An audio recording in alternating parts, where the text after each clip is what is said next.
امام اعظم ابو حنیفہ رحمۃ اللہ تعالی علیہ، آپ کی سیرت پر سوانے پر کچھ باتیں آج کی گفتگو کا موضوع ہیں۔ چونکہ امام صاحب رحمۃ اللہ علیہ کا وصال شعبان المعظم میں ہوا یا رجب میں ہوا، ان دو مہینوں میں سے با اختلاف روایات آپ کا وصال ہے۔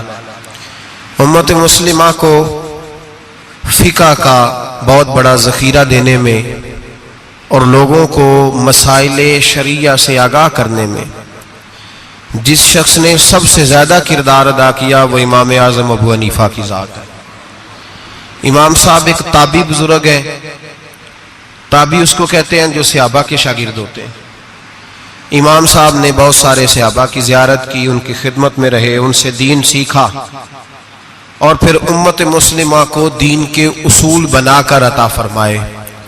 قیامت تک جتنے لوگ بھی فقہی مسائل سیکھیں گے وہ سارے امام اعظم ابو حنیفہ کا شکریہ ادا کر کے سیکھیں گے۔ فقہ ہوتی کیا ہے؟ قرآن پاک فرقان حمید میں اللہ نے فرمایا فَاسْأَلُوا أَهْلَ الذِّكْرِ إِن كُنتُمْ لَا تَعْلَمُونَ، فرمایا اگر تمہیں کسی بات کا علم نہ ہو تو اس سے پوچھ لیا کرو جسے اللہ نے علم عطا فرمایا ہے۔ تمہیں جب علم نہ ہو تو ان کے پاس جاؤ جنہیں اللہ نے علم دیا ہے۔ اس کا نام فقہ ہے۔ کسی عالم کی، کسی بزرگ کی تقلید کرنا، اس کے مقلد ہونے کا معنی یہ ہے کہ آپ کسی ایک شخصیت کے، ایک بزرگ کے قول پر اعتبار کرتے ہوئے کہ اس کو دین کا علم زیادہ ہے تو جو بات وہ بتائے، چونکہ ہر آدمی یہ طاقت نہیں رکھتا کہ وہ سارے قرآن کا مطالعہ کرے، تفاسیر کا مطالعہ کرے، احادیث کا مطالعہ کرے، ان کی شرح دیکھے، صحابہ کرام کے اقوال دیکھے، صحابہ کا اس مسئلے میں کیا موقف تھا، کیا رائے تھی، ہر چیز کو پرکھے۔ ہر آدمی کے بس کی یہ بات نہیں ہوتی، تو اس کے لیے شریعت اسلامیہ کے قانون بنا دیا گیا کہ ایک امام کی تقلید کر لو۔ دلیل کیا ہے؟ نبی کریم سید عالم صلی اللہ علیہ وسلم نے حضرت معاذ ابن جبل رضی اللہ تعالیٰ عنہ کو یمن کا گورنر بنایا تھا۔ یہ بات آپ نے تھوڑا سمجھنی ہے، اس لیے کہ یہ ہمارے دور کا ایک نیا فتنہ ہے۔ لوگ کہتے ہیں میرے ایک ہاتھ میں قرآن ہے، ایک میں حدیث ہے، اور بندے بھی بڑی جلدی آ کے کہتے ہیں جی وہ فلاں آدمی تو قرآن اور حدیث کے بعد بات ہی نہیں کرتا، صرف قرآن اور صرف اس کے علاوہ تو بات ہی نہیں کرتا۔ ذرا ایک سوال کا جواب دیجئے، یہ جو بخاری شریف کی حدیث آپ کو بتائی جاتی ہے تو یہ ہمیں کس نے بتایا ہے کہ یہ نبی پاک کی حدیث ہے؟ جی امام بخاری نے۔ کس نے بتایا؟ تو اعتبار کس پر کیا آپ نے؟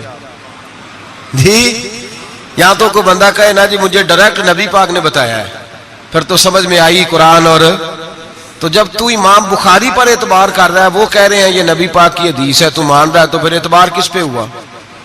بولے اس بات کو سمجھیں۔ لوگ آپ کو بڑا صاف ستھرا سا نعرہ دیتے ہیں صرف قرآن اور صرف حدیث، تو بھائی یہ بتاؤ چلے قرآن پاک تو اللہ کا کلام ہے، صحابہ نے ہم تک پہنچا دیا، تو حدیث کیسے آئی؟ ان لوگوں سے بگڑ کر ایک نیا فرقہ بن گیا، وہ کہتے ہیں ہم اہل قرآن ہیں، ہم حدیث بھی نہیں مانتے۔ چکڑالوی گروپ اس کو کہتے ہیں۔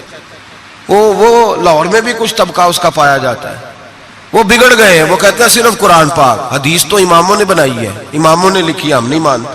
وہ ایسے نہ کرو بھائی، اس طرح تو سارا دین مشکوک ہو جائے گا۔ علم والوں کا رستہ ہمیں کس نے بتایا ہے؟ قرآن پاک میں۔ کس نے بتایا؟ اللہ نے کہا فَاسْأَلُوا أَهْلَ الذِّكْرِ إِن كُنتُمْ لَا تَعْلَمُونَ۔ اگر تمہیں کسی بات کا علم نہ ہو تو جس کو علم ہے اس سے جا کے، بھائی مجھے گاڑی نہیں چلانی آتی تو میں اب کہوں گا پہلے قرآن پاک سے مجھے نکال کے دو گاڑی، مجھے اللہ سکھائے چلانی۔ حدیث پاک میں پہلے لکھا ہو کہ گاڑی یہ اس کا نمبر ہو، فلانی علاقے کی بنی ہوئی ہے، میں کسی بندے سے سیکھ لوں یا مجھے حدیث پاک سے مل جائے گا؟ تو بھئی یہ عجیب سی بات ہے، تو گاڑی چلانی سیکھنی ہے تو جس کو گاڑی چلانی آتے ہے اس کے پاس جا سیکھ لے، تو دلیل مانگنے لگ گیا۔ تو بھئی قرآن اور حدیث کا علم جس بندے کو زیادہ ہے اس سے اسپیشلسٹ کے پاس جائیں آپ، وہ آپ کو بتائے گا آپ نے کیا کرنا ہے، بات ختم ہو گئی۔ اگر آپ کو شوق ہے خود مجتہد بننے کا تو ٹھیک ہے، آپ اتنا علم حاصل کریں، وہاں تک آپ جائیں۔ شیخ الاسلام خواجہ قمر الدین سیالوی رحمۃ اللہ تعالی علیہ، خواجہ صاحب کے پاس ایک شخص آیا، اللہ کرے یہ بات آپ کی سمجھ میں آ گئی تو بڑا فائدہ ہو جائے گا، بڑا فائدہ ہوگا یہ لفظ اگر آپ سمجھ گئے۔ اللہ کرے میری قوم سمجھدار ہو جائے، آمین تو کہنا۔ اللہ کرے سنی کو بھی کچھ سمجھ آنے لگ جائے۔ خواجہ صاحب کے پاس ایک بندہ آیا، کہنے لگا امام اعظم کی بات نہیں ماننی چاہیے۔ امام اعظم کی بات ان کی تقلید نہیں کرنی چاہیے، بڑی موٹی بات۔ خواجہ قمر الدین سیالوی کہنے لگے تیری یہ بات مان لوں؟ تیری بات کوئی نہیں سمجھ آئی آپ کو؟ کہنے لگا امام اعظم کی بات، آپ فرمانے لگے تیری یہ بات مان لوں؟ بندہ چپ کر گیا، کہنے لگا جی آپ نے کہا کہا، کہنے لگے تیرے جیسے فضول کی مانو اور امام اعظم ابو حنیفہ کی نہ مانو؟ فرمانے لگے تو خود اپنی تقلید کرا رہا ہے۔ خود ایک صاحب مجھے کہنے لگے جی ہم نہیں کسی کی مانتے، ہمارے مولوی صاحب کہتے ہیں صرف قرآن اور حدیث کی مانو۔ اور میں نے کہا تو مان اپنے مولوی صاحب کی رائے، ہمارے مولوی صاحب کہتے ہیں قرآن اور، تو میں نے کہا تو مولوی صاحب کی مان رہا ہے، قرآن حدیث کی کب مان رہا ہے؟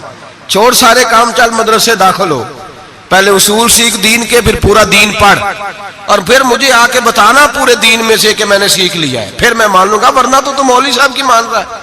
تقلید تو کر ہی رہا ہے کسی نہ کسی شکل میں، تو ہم تقلید کیوں کرتے ہیں؟ سمجھے اس بات سے۔ نبی کریم علیہ السلام نے حضرت معاذ ابن جبل رضی اللہ تعالیٰ عنہ کو یمن کا گورنر بنایا۔ نبی پاک نے فرمایا معاذ تمہارے پاس لوگ اپنے مقدمے لے کے آئیں گے، کیسے فیصلہ کرو گے؟ عرض کی یا رسول اللہ صلی اللہ علیہ وسلم میں اللہ کا قرآن دے کے فیصلہ کروں گا۔ تو نبی پاک نے فرمایا اگر تجھے قرآن پاک سے نہ ملا تو، اگر آپ غور سے سن رہے ہوتے تو آپ کو اس بات پہ اعتراض ہونا تھا، جو میں نے کہا اس پہ آپ کو اعتراض ہونا تھا اگر آپ غور سے میری بات سن رہے ہوتے۔ نبی پاک علیہ السلام نے یہ نہیں فرمایا کہ قرآن میں ہے نہیں، فرمایا اگر تجھے نہ ملا تو، لفظوں پہ غور کیا کریں، اگر تجھے نہ ملا تو، یہ نہیں فرمایا کہ قرآن میں ہر مسئلے کا حل۔ حضرت سیدنا عبداللہ ابن عباس فرمایا کرتے تھے میرے اونٹ کی نکیل بھی گم ہو جائے تو میں قرآن پاک سے جا کے پوچھتا ہوں کہاں رکھی ہوئی ہے، اور مجھے قرآن پاک بتاتا ہے کہ فلانی جگہ۔ یہ نہیں کہ قرآن میں مسئلے کا حل موجود ہے، ہر آدمی کے پاس اتنی عقل نہیں ہوتی کہ مسئلے کا حل بتا سکے، عقل نہیں اتنی ہوتی، شعور نہیں ہوتا۔ بلکہ امام بخاری خود امام شافعی کے مقلد ہے، لو کر لو گل، بہت بڑے محدث ہیں اور خود مثال بیان کرتے ہیں۔ ہمارے بزرگ کہتے ہیں کہ جو پنساری ہوتا ہے نا اس کے پاس جڑی بوٹیاں ساری ہوتی ہیں، اور اسے نسخے کا پتہ، کس جڑی بوٹی کو کس کے ساتھ ملائیں، کس کو کس کے ساتھ رکھیں تو کیا نسخہ بنتا ہے، یہ پنساری کو پتہ، یہ حکیم کو پتہ ہوتا ہے۔ محدثین کہتے ہیں ہم نے حدیثیں ساری جمع کر دی ہیں، پر کس حدیث سے کیا مسئلہ نکلتا ہے یہ ہمیں نہیں پتا، یہ امام اعظم بتائیں گے، یہ امام شافعی بتائیں گے، یہ امام مالک بتائیں گے، یہ امام احمد بن حنبل بتائیں گے، وہ اسپیشلسٹ ہیں۔ ہم جمع کرنے والے ہیں، وہ حدیثیں سامنے رکھ کے امت کی رہنمائی کرنے والے۔ نبی پاک صلی اللہ تعالی علیہ وآلہ وسلم نے فرمایا معاذ تو جا رہا ہے، اگر تجھے وہ مسئلہ قرآن سے نہ ملا تو کیا کرے گا؟ عرض کی حضور قرآن سے نہ ملا تو آپ کی حدیث سے تلاش کر لوں گا۔ تو نبی پاک نے فرمایا اگر وہاں بھی تجھے نہ ملا تو، یہ نہیں کہ ہے نہیں، اگر تجھے نہ ملا تو، عرض کی یا رسول اللہ پھر میں قرآن اور حدیث کو سامنے رکھ کے اپنی رائے بیان کروں گا۔ تو نبی پاک نے ان کے سینے پہ ہاتھ پھیرا، فرمایا جا پھر اللہ تیری مدد کرے گا، اللہ تیری، یہ فقہ ہے، یہ اتنی سی فقہ ہے، اس کو سمجھ لیں۔ ہر آدمی کو ہر شے نصیب۔ بابا فرید الدین گنج شکر کے پاس بندہ آ گیا، اس نے کہا پرانا بخار ہے جاتا کوئی نہیں۔ بابا صاحب نے کہا بسم اللہ الرحمن الرحیم قل هو اللہ احد اللہ الصمد لم یلد ولم یولد ولم یکن لہ کفوا احد، پھونک ماری، بندہ کہتا ہے بیٹھے بیٹھے میرا بخار اتر گیا۔ اس نے گاؤں جا کے اعلان کر دیا جس کا نہیں اترتا سارے ہی آ جاؤ، رش ہو گیا، پھونکیں بڑی نکلی، شفا کوئی نہیں۔ لوگوں نے پکڑ کے پھینٹی لگائی، انہوں نے کہا اتنی دور سے آئے ہیں اور تو اللہ کے بندے رام ایک کو بھی نہیں آیا۔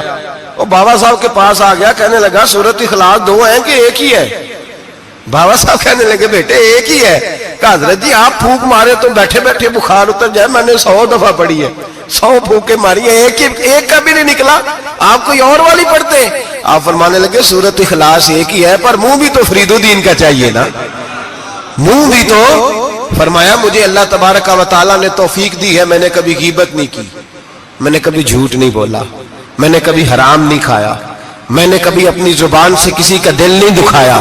فرمایا میں نے اس زبان میں طاقت پیدا کی ہے. پھر جب قرآن کا نور آیا ہے تو اللہ نے تاثیر بنا دی ہے, پھر اللہ نے اثر پیدا کر دی ہے. تو بھائی ہر آدمی ہر چیز سمجھنے کے قابل ہے. یہی ہمارے بزرگوں کا موقف ہے, یہی ہمارے بزرگوں کی رائے ہے کہ قرآن اور حدیث کو سامنے رکھو, اس میں سے مسئلہ اخذ کرو. دلیل, پرانے زمانے میں جو لوگ ہوتے تھے وہ قسمیں کھایا کرتے تھے, قسمیں بڑی عجیب کھاتے تھے. ایک بندے نے قسم کھا لی کہ میرا کام ہو گیا تو وہ والی عبادت کروں گا جو اس وقت دنیا میں کوئی نہ کر رہا ہو. اتنی سخت قسم کھا لی.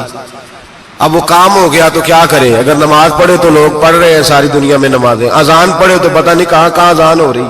پھنس گیا, معاملہ الجھ گیا تو غوث اعظم جیلانی کے پاس گیا. کہا حضور اب کیا کروں؟ آپ فرمانے لگے کچھ بھی نہیں, حرم شریف چلا جا. کعبہ تو ایک ہی ہے نا پوری دنیا میں. 1 منٹ کے لیے سب لوگوں کی منت کر کے طواف رک جائے, ایک چکر طواف کا تو اکیلے کر لے, تیری منت پوری ہو جائے گی. اب یہ فقاہت ہے, ہر آدمی کو یہ نصیب نہیں ہوتی, یاد رکھ. آگے چلیے, امام اعظم ابو حنیفہ کا زمانہ, ایک بادشاہ نے قسم کھا لی, اپنی بیوی سے کہنے لگا اگر تو چاند سے زیادہ خوبصورت نہ ہو تو تجھے 3 طلاقیں. اب مسئلہ بن گیا, کدھر سے نکالیں؟ اب قرآن پاک میں یہ لفظ کہیں نہیں لکھا کہ عورت چاند سے زیادہ خوبصورت ہوتی ہے, کسی حدیث میں نہیں لکھا واضح طور پر کہ بی بی چاند سے زیادہ خوبصورت ہوتی ہے. علماء کوفہ بیٹھ گئے, علماء بغداد بیٹھ گئے, علماء مصر بیٹھ گئے. بادشاہ تھا اور پھر جو اس کی بیوی تھی وہ بھی ایک بادشاہ کی بیٹی تھی. اگر یہ طلاق ہو گئی تو 2 ملکوں کی جنگ چھڑ جائے گی, حالات خراب ہو جائیں. علماء پریشان ہیں کہ جائیں تو کدھر جائیں. لوگ پریشان ہوتے ہوتے امام اعظم کے پاس چلے گئے, کہنے لگے سارے مولوی کہتے ہیں طلاق ہو گئی, آپ بتائیں. امام صاحب کہنے لگے کوئی نہیں طلاق ہوئی. کہا کیوں؟ فرمانے لگے اللہ کا قرآن کہتا ہے لقد خلقنا الانسان فی احسن تقویم. اللہ فرماتا ہے میں نے سب سے حسین انسان کو پیدا فرمایا ہے.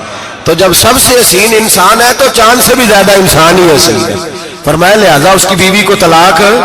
مسئلہ تو قرآن پاک سے حل فرمایا نا, لیکن ہر آدمی کی وہاں تک رسائی ہو سکی, یہ فقاہت, یہ علم ہے. اور یہ اللہ سب کو عطا نہیں کرتا, یہ کسی کسی کا نصیبہ ہوتا ہے, کسی. اور ویسے بھی اب تو لوگوں کو شوق ہے نا, ہر بندہ ہر کام کرنا چاہتا ہے. صحابہ یہ نہیں کرتے. حضرت عمر فاروق سے پیارا قرآن کوئی نہیں پڑھ سکتا. وہ 5 نمازوں کی امامت کرتے تھے, تراویحوں کی باری آتی تھی تو حضرت ابی بن کعب کو آگے کھڑا کرتے تھے, فرماتے تھے تو پڑھا. حضرت جناب سیدنا عمر فاروق کو بھی بڑا اعلیٰ قرآن پڑھنا آتا تھا, لیکن جب اچھی قرات سننے کو دل کرتا تھا تو حضرت ابو سعید خدری کو بلاتے تھے, حضرت ابو موسیٰ اشعری کو بلاتے, ان سے سنتے تھے. بھائی ہر آدمی دوڑ کے آگے بڑھ گیا ہے اور لوگوں کو بزرگوں کے خلاف اکساتا ہے, کہتا کوئی تقلید نہیں, ہمیں خود سمجھ میں آتی. خدا کے بندے, جب صحابہ کرام علیہم رضوان, صحابہ حضرت عمر فاروق کا طریقہ یہ تھا, جب کوئی بندہ مسئلہ پوچھتا تو کہتے علی کے پاس جاؤ, اس لیے کہ جو علم اللہ نے علی کو عطا فرمایا وہ کسی کے حصے میں نہیں آیا. جو علم اللہ نے, اور اس کی دلیل ان کی فقاہت ہے. ایک بی بی تھی, دائی تھی, وہ اس کے گھر میں بچے جنم لیتے تھے, بچے پیدا ہوتے تھے. یہ دیکھیں علم جو ہوتا ہے نا وہ علم ہوتا ہے, فقاہت ہوتی ہے. اور یہ اللہ کی عطا ہے, یہ رب کی عطا ہے, جس کو چاہتا ہے عطا کر دیتا ہے. نہ اس میں حسد ہو سکتا ہے, نہ اس میں کوئی شخص کہہ سکتا ہے مجھے کیوں نہیں ملی. حضرت علی رضی اللہ تعالیٰ عنہ کا زمانہ ہے, ایک بی بی کا خیمہ تھا, جھونپڑی تھی, جیسے آج ہاسپٹل بنے ہوئے ہیں وہاں بچے پیدا ہوتے ہیں. ایک بی بی تھی, وہ دائی تھی, کام کرتی تھی یہ والا, اس کے گھر میں 2 کیس اکٹھے آ گئے. نہ اتنی لمبی چوڑی لائٹیں ہوتی تھی, اس نے اپنی جھونپڑی میں دونوں بیویاں اکٹھی تھی, دونوں کو اللہ تعالیٰ نے اولاد دی. رات بڑی گہری تھی, اندھیرا بڑا سخت تھا, ایک کے گھر میں بچہ پیدا ہوا, دوسری کے گھر میں بچی پیدا ہوئی.